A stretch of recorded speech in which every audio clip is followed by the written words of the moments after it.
steers me wrong, let's say. So I'm gonna do my best, but also feel free to read me out in the comments for pronouncing things wrong. I appreciate it, but I also apologize for pronouncing things wrong. Anyway, let's get to it. So the first case we're going to be talking about is the case of Gary Plauche. Plauche, however you want to say it. I'm gonna say Plauche because that's how Google told me to. But anyway, this man is celebrated in many communities for his revenge story, and it is still talked about to this day. His story inspires others with a sense of justice and terrifies others with his solution to this problem. But love him or hate him, this is his story. So Leon Gary Plauche was born November 10th, 1945 in Baton Rouge, Louisiana. He served his country in the United States Air Force and became a staff sergeant. And after retiring, he tried his luck at being a heavy equipment salesman back in his hometown. And he lived like everyone else. He attended an Estrama senior school and was even in a frat called Kappa Alpha at Louisiana State University. And in his free time, he liked to fish, he liked to cook,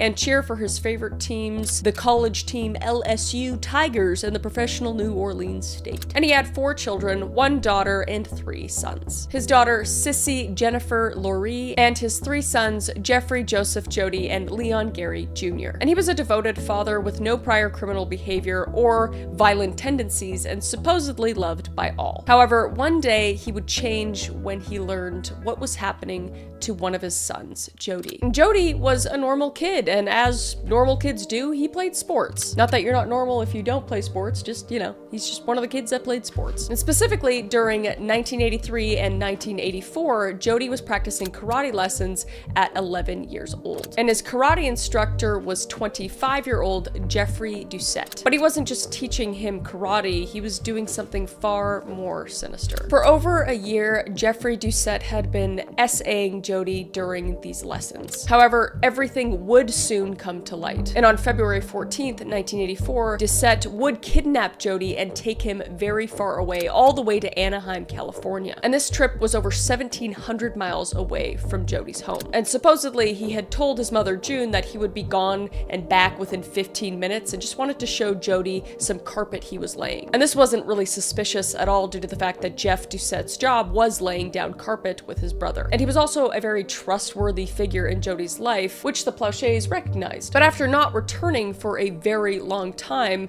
and going on a full-blown trip, June realized something was very wrong, and she would tell her husband. It wasn't until February 29th, days after his disappearance, that a collection call was sent to their home. And they would track the origin of the message back to Anaheim, California at a certain motel. And the Washington Post states that June waited 4 days before she told her husband that Jody was still not home. And it also states that Doucette actually called June, ordering her to bring the other children and their school transcripts. And she told Jeff that Gary would use this to get full custody of the children if he didn't bring them back. And there are a lot of strange differing evidence in the story here. Some saying June knew that he would be gone, while others say that she immediately called the FBI. But there's not enough sources to verify which is the true story, so I just have to go off what I know. But anyway, the FBI finally raided the motel and arrested Doucette on February 29th, 1984. And Jody was reunited with his family, and his father was overjoyed to see his son return home. So the whole family celebrated after he got home because they were just anxiously waiting for their son to come home. I mean, he was across the country basically at that point. So it was great that Jody was finally home. But this wasn't the end of the story by any means. The man who had caused all this pain was still in custody back in California. And Jeff Doucette would later fly in March 16th, 1984 to face trial for his crimes. And Gary was obviously still not happy that his son's abuser was just walking around, justice still not being served, several days after the incident. So the plane would land in Baton Rouge Metropolitan Airport, where Jeff would be led in handcuffs by officers around 9:30 p.m. However, someone was waiting at the airport for Jeff. Gary Plauche would get a tip from an ABC affiliate that Jeff had just landed, and Gary would make his way to the airport very quickly. And a news crew had set up cameras for Jeff's arrival. Opposite to the cameras were payphones set up, and Gary was waiting to strike. And all recorded on live television. Once Jeff Doucette walked past the payphones, Gary turned around with his revolver and shot Jeff perfectly in the head, all while donning a baseball cap, wearing sunglasses, and shooting a moving target. And again, this was all recorded on live TV, with the shot obviously showing the trickling blood from Jeff Doucette's head. Just absolutely brutal. I've seen the whole video. If you're very, sensitive to that kind of stuff, I wouldn't watch it personally, but it's like brutal. And this incident would obviously lead officers to tackle Gary to the ground. And the officers obviously knew exactly who had committed the incident, because they knew Gary at this point, because they had been dealing with his son being kidnapped.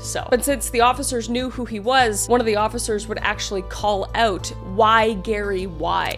Gary, why, Gary? And during this whole incident, the camera crew is still filming everything. They even zoom in where you can see blood pouring out of Doucette's head. It is just absolutely vile. But anyway, they would obviously put Gary into handcuffs, as he had just committed a murder on live television, one of which was against a criminal about to be tried for his own son's SA and kidnapping. And unsurprising was his mental state during his son's disappearance. When he had found out that his son was stolen by his karate instructor, he obviously was angry, and it took a psychological toll. Some reports stated he had a full mental breakdown, and who wouldn't, knowing that their son was kidnapped, especially by someone who had been abusing your child? Like, it's just a horrible, horrible circumstance. But anyway, Gary was obviously in trouble and was going to face legal consequences for his actions. So he would be charged for second-degree murder and pleaded no contest to manslaughter. However, his punishment wouldn't be as severe as you might think. The judge would rule that he would, instead of being put behind bars, be sentenced to 5 years of probation and 300 hours of community service. Definitely a step down from what you would expect for a cold-blooded, planned murder. But the media portrayed him as what he was, a grieving father angered by the criminal who had abused his son. A broken man with anger he couldn't control, and his mental state clearly unstable and unforgiving. And he became some sort of hero overnight, a vigilante who took matters into his own hands, against someone who he found fucking disgusting, which I'm not gonna say.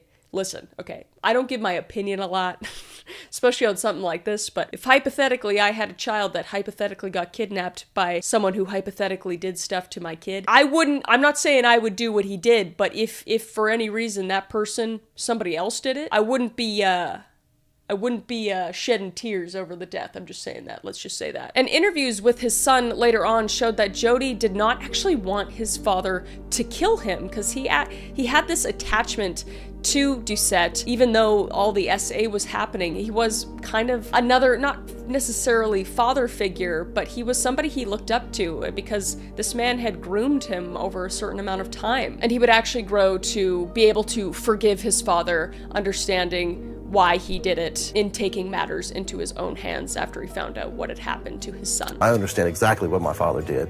He got lucky because he didn't go to jail. But there are still varying viewpoints. Obviously, he committed a crime and murdered someone, but on the other hand, he got cold and hard revenge for his son's abuser. Like, again, I'm not gonna say it's right, because it's not. Murder's wrong. But again, I'm not crying about it. But I would love to know what you think down in the comments below about this one, because it's a lot of this. It's a lot of this. I don't think people should do stuff to kids like that. I think it's very wrong, and I think they deserve to burn in the fiery depths of hell. But I also don't agree with murder in any way, shape, or form, so it's hard to say. But he is still seen as a hero to many, and I can't tell you the amount of t-shirts and media I have seen praising Gary Plauche, who is a vigilante hero to a lot of people. But unfortunately, Gary would die of a stroke at 68 years old on October 21st, 2014. That is the story of Gary and Jody Plauche, and now we move on to Lisa McVey. So in 1984, a 17-year-old girl named Lisa McVey suffered unimaginable horrors at the hands of a serial killer, Bobby Joe Long. But this isn't just a story of survival, it is a sweet tale of revenge. From leaving crucial DNA evidence to memorizing every detail of her captor, Lisa outsmarted Long at every turn. Very similar to the Kara Chamberlain story, which you could watch here. Very similar in a lot of aspects. Kara actually talked to me about her whole story. It was very, very compelling, and Lisa's is equally as harrowing and incredible. So let's get into it. So on November 3rd, 1984, Lisa McVey's life took a harrowing turn. The 17-year-old had just finished her shift at a donut shop and was cycling home in the dark. And unbeknownst to her, serial killer Bobby Joe Long was prowling the streets seeking his next victim. And Lisa's background had already been marred by trauma. For 3 years, she had to endure sexual abuse at the hands of her grandmother's boyfriend. And this horrific experience had conditioned her to endure violence, a factor that would prove crucial in the events to come. And before the night of the abduction, she actually had planned to end her own life. One bad situation got me to another bad situation to what saved my life, because the night before I'm doing my suicide note, and the next night I'm fighting for my life. So as Lisa pedaled through the night, Bobby Joe Long would suddenly emerge from the shadows, and he would forcibly drag her off her bicycle and into his car, pressing the gun against her temple. I'm just plucked off my bike by God knows who, and I felt the cold steel barrel to the left side of my temple. And in that terrifying moment, Lisa's survival instincts would start to kick in. This determination would become her driving force throughout the whole ordeal. And Long's modus operandi, or MO, was already well established by this point, so he knew exactly what he was going to do to her. He targeted young women, subjecting them to extreme violence before murdering them. And Lisa would later learn through news reports during her captivity that she was not the first victim, but rather the latest in a string of brutal attacks. And as the car sped through the night, Lisa's mind would start to race. Fear would grip her, and alongside it grew a steely resolve to survive. She began reciting the Lord's Prayer silently, drawing strength from her faith. Our Father who art in heaven, hallowed be thy name. Thy kingdom come, thy will be done on earth as it is in heaven. Give us this day our daily bread, or forgive us our trespasses, and we forgive those who trespass against us. Lead us not into temptation, but deliver us from evil. For thine is the kingdom, the power, the glory, forever and ever. Amen. I just thought I'd do a little subtle brag that my parents made me say that every night before I went to bed, and this is the only time I've ever been able to say it on the internet. Anyway, Lisa McVey would be in the trunk praying and trying to think of what she could do to get out of this. And she started to actually negotiate with Long, employing psychological tactics to avoid being killed. And she's only 17 at this time. Like, I know we don't know what we would do in these circumstances, but at 17, I was a moron. Dude, I have no idea what I would do at this point, but I feel like it's almost a womanly instinct to just give in and try to, and Kara actually said this in the interview I did with her, appease the person to maybe get out that way rather than fighting because you know you're going to lose that fight. Lisa's quick thinking and ability to remain calm under extreme duress set her apart from Long's previous victims. She began to formulate a plan, recognizing that her survival depended on her ability to outsmart her captor. Lisa decided to fight not just for her life, but to gather evidence that could potentially lead to Long's capture. So as they approached Long's apartment, Lisa made a crucial decision. She would not merely endure this whole ordeal, she would actively work to ensure her survival and Long's eventual capture. And this resolution marked the beginning of Lisa's transformation from victim to strategist. So they would get inside Long's apartment, and Lisa's true ordeal would begin. For the next 26 hours, she would endure severe torture and multiple grapes, but also engage in a silent battle of wits against her captor. As Long blindfolded Lisa, she remained acutely aware of her surroundings. Despite the terror coursing through her veins, Lisa focused on gathering crucial evidence throughout those 26 hours. She intentionally touched various surfaces in the apartment, leaving behind fingerprints and other traces of evidence that could later aid in the investigation. And Lisa also made mental notes of every sound, smell, and texture she encountered, building a very detailed mental map of her surroundings. And throughout her captivity, Lisa would employ these psychological tactics to kind of humanize herself to Long. Not only did she engage in conversation with him, sharing personal stories and attempting to establish a connection, but she listened to his every word and did whatever he asked her to do. And this approach just aimed to make it more difficult for Long to view her as just a victim and to view her as an actual person. And Lisa also feigned empathy, telling Long she understood why he was committing these crimes, and even offering to be his girlfriend. And she would also count steps from room to room, noted the sounds of nearby traffic, and also attempted to discern any distinctive features of the apartment. And at one point, she even managed to peek under her blindfold, catching a glimpse of Long's car and memorizing the details of its appearance. Like, she just, like, full badass mode, just like fully investigator detective mode. And I just, it's so commendable and amazing. But the psychological tension really peaked when Lisa overheard a news report on television stating that a 17-year-old girl named Lisa McVey had been missing. And this moment just kind of crystallized the gravity of her situation. And it also reinforced her determination to survive and bring her captor to justice. So as the hours passed, Lisa's tactics began to have an effect on Long. Her apparent empathy and willingness to understand him seemed to create a cognitive dissonance in his mind. And Long's behavior towards Lisa began to kind of shift at this point, becoming less aggressive and more conflicted. And eventually, Long made a decision to release Lisa. After she concocted a story also about how she had a sick family member and she was the only one that could take care of him, he really started to sympathize and empathize with her. So he decided to actually let her go. So he would drive her to a location near her home and he would keep her blindfolded. And before letting her go, Long told Lisa not to contact the police and also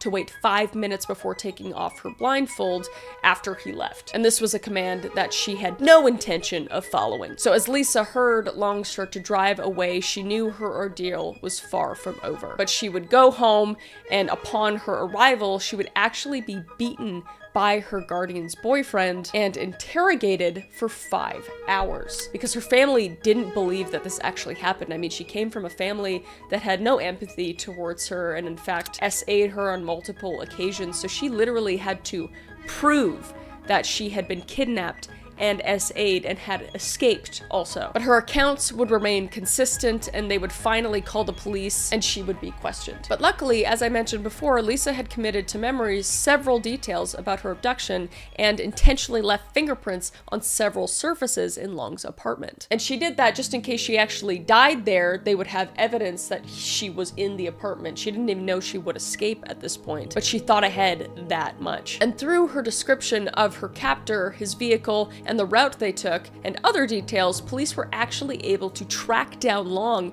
and connect him to hers and other crimes. So officers began a surveillance operation and arrested Long on November 16th, 1984 for SA and kidnapping of Lisa McVey. And while Long was arrested and put on trial, he showed no sense of care or empathy for what he did to Lisa or the other victims, nearly bragging about all the deaths that he had caused. A lot of lives just gone right down the tubes because of me. And he was also seen in court spitting on the camera, showing his lack of care and just clear anger towards being caught. And on September 23rd, 1985, Long would plead guilty to his crimes against Lisa McVey and an additional 8 counts of first-degree murder and 8 counts of kidnapping and 7 counts of sexual battery. And he received a life sentence on every count in Hillsborough County. And additionally, he received 2 death sentences for the murders of Michelle Denise Sims and Virginia Johnson. And following Long's conviction, McVey channeled her trauma into a career dedicated to protecting others. She joined the Hillsborough County Sheriff's Office, rising through the ranks to become a master deputy. And in this role, McVey has worked tirelessly to advocate for victims of SA and human trafficking. And her unique perspective as both a survivor and law enforcement officer has just made her an invaluable asset in victim support and crime prevention initiatives. And a documentary was even released called Believe Me, The Abduction of Lisa McVey, which I highly recommend watching, and it just recounts her whole experience of everything that had happened. And at the end of it all, she actually forgave her captor, stating that what he did changed who she was and the horrors she endured, but forgives him despite it. Bobby Joe Long, people ask me what I would say to you if you were standing in front of me, and here's my answer. Bobby Joe Long, thank you. Thank you for choosing me instead of another 17-year-old little girl. The reason why I say thank you now is because I have forgiven you for what you have done to me. Had I not forgiven you, I might as well be in my own prison without walls. God has shown me the only way to really be free when someone bestows injustice against you is complete forgiveness. My life changed forever, and for the better. I chose not to remain a victim. I chose to live. So not only did she escape her captor, but she helped bring him to justice like a badass bitch. And she also got to see his execution, which is, you know, I don't know if you agree with that or not, but this guy's like next level piece of shit. And for her to watch him fearful of death is the cherry on the cake for me. He was a monster. He is still a monster until the day he takes his last breath. You've said in the past that you'd like to witness his execution. Do you still want to do that? I will be there on May 23rd at 6 p.m. I will be witnessing his execution. It's something I need to do for myself. But it is a shocking tale of not just revenge, but overcoming all to still forgive the horrors he had did to her. And I think she is just so amazing and, like, absolutely, absolutely.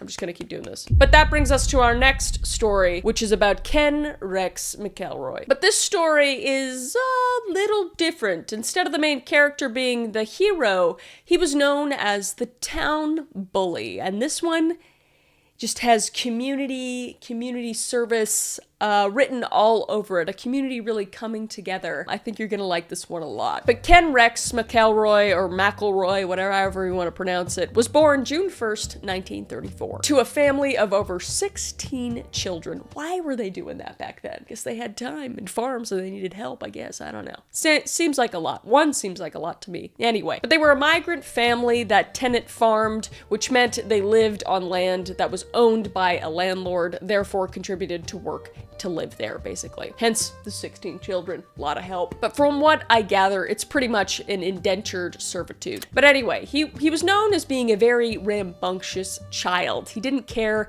about school at all. He dropped out at the age of 15 and was known to cattle rustle, which is pretty much just stealing cows and livestock. However, he was known for much, much worse, such as being a womanizer and a small-time thief, you know, as you do at the age of 15. But this reputation would carry on where he would, for the next decade, be known as a thief. And he would stand at 6'2" and weigh about 270 pounds and intimidating the townsfolk of Skidmore, Missouri. It's a big guy. That's a big, scary guy. And he was so intimidating that no one actually wanted to press charges against him, despite him stealing gasoline, alcohol, antiques, livestock, and plenty of other crimes. And apparently, with the 21 charges, no one testified when he was brought into the legal system because they were too scared that he would eventually come for them after he got out. And this womanizer would continue his antics and would apparently father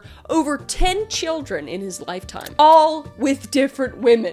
Like, quite literally the definition of a womanizer. But I doubt fathered is a good term. I'm going to safely assume that he wasn't much of a father figure at all. But his last wife was named Trina McLeod, who was 12 years old and in the 8th grade when he was 35. 12 and 35. Just let that marinate.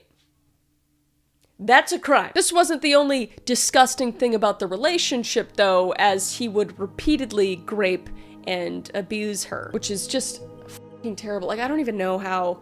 I mean, I know age gaps, but 35 and 12, oh, it's a baby. That is literally a baby. Like, he's a fucking monster. And the parents obviously didn't agree with their relationship. However, they were immediately swindled by the fact that he was threatening them as well, because he's a fucking bully. And by threats, I mean going through with the threats, saying he'd burn their house down, and he just did that. And to add insult to injury, he also shot their dog. And I mean, this guy was genuinely a spawn of Satan. Burning, stealing, and of course, the SA and grape. I mean, he is the devil personified. A modern day barbarian, if you will. So he was just a pillaging, stalking, pedo, abuser, and more, and the descriptions of him would continue to add up. And eventually, his 14-year-old wife, Trina McLeod, would become pregnant, which involved her having to drop out of the 9th grade, obviously. And she would then move in with McElroy and his second wife, because he just, you know, decided to have multiple wives, not just cuz. You know, and his second wife would be Alice. And there was another woman already there named Marcia, but she was kicked out to make room for Trina. And he had divorced his second wife, Alice, to avoid the statutory grape charges, since she was the only witness. Just giant piece of shit. And Alice was obviously not happy about this and supposedly had run away along with Trina and her new child from McElroy and went to Trina's parents' home to escape him. However, McElroy would hunt her down and bring Alice back. And a few days later, when Trina's parents were gone, he would burn down their house and shoot their new dog, as I had mentioned. That is why he did that. And Trina would later get her freedom when she would take her son to get a checkup at the doctor. She told the doctors what had happened, and the doctor would notify the authorities and social welfare would show up. And the baby was not only put into foster care, but Trina was tranquilized and hospitalized primarily to protect her from McElroy. And after being interviewed by the authorities in June 1973, McElroy was arrested, booked,